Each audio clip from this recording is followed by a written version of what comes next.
আজ বুধবার, আজ মহাশিবরাত্রি।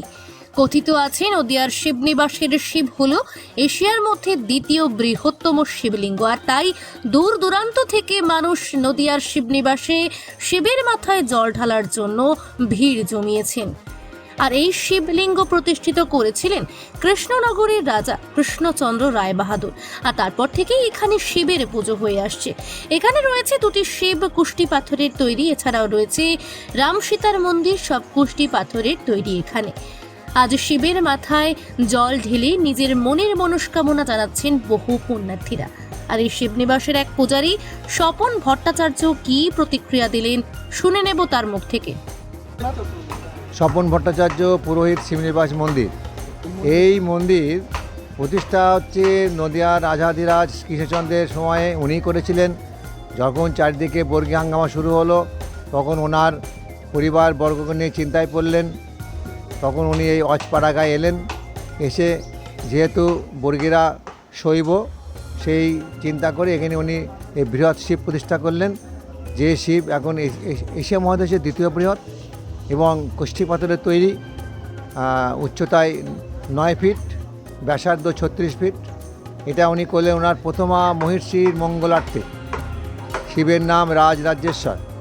তারপরে ওনার ছোট রানী মানে দ্বিতীয় মহিষী, তার মঙ্গলের জন্য তার পাশেই একটা শিব প্রতিষ্ঠা করলেন, সেই শিবের নাম রাজ্ঞেশ্বর। আর ওই সময়ই প্রতিষ্ঠা করলেন রাম সীতা মন্দির।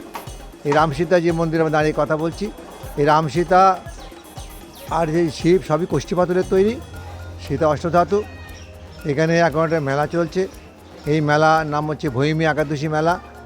সরস্বতী পুজো 6 দিন পর যে পঞ্চমী হয়, তার 6 দিন পর আপনার হচ্ছে ভৈমী একাদশী।